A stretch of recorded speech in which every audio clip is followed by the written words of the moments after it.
When we're looking at creating efficient energy in transition, one way that we can use as an example is just actually how we use our feet and how they interact with the ground. Okay, so we're going to be able to, whatever we're putting into the ground, we're going to get back out of the ground. So if we're not able to use the ground, it's really going to limit how much energy I can put into the club head. Okay, so a really neat example is just, even if you take a step with your right foot, okay, so you're going to work sort of heel to the baby toe all the way to the big toe. Okay, so that's sort of how you walk.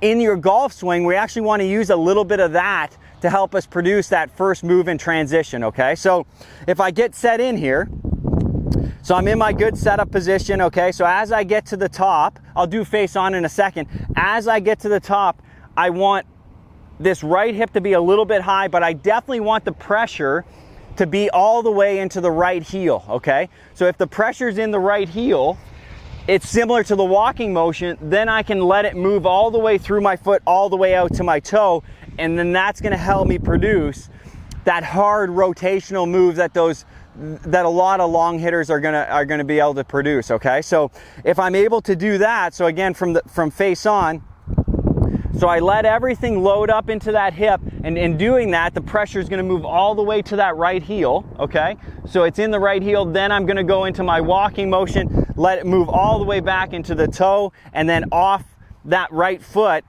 and then I'm able to produce a lot of vertical force through both the feet, especially that lead leg. So I'm going to be driving, I'm going to be able to push out of the ground, so my belt buckle is going to raise quite a bit through the ball.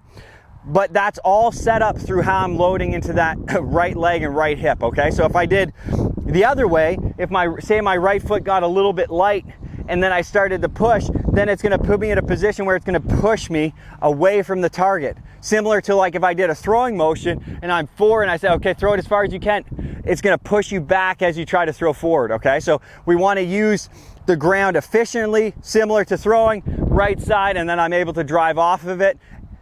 If I was going to throw it as far as I could, you might even see me come off the ground at the end of the throw. Okay, so if I get in there, same thing. So I get set up, so I'm going nice big load up into that right leg, and then as I start down, I want to be able to use that walking motion, get all the way to that right toe as I'm pushing off through impact.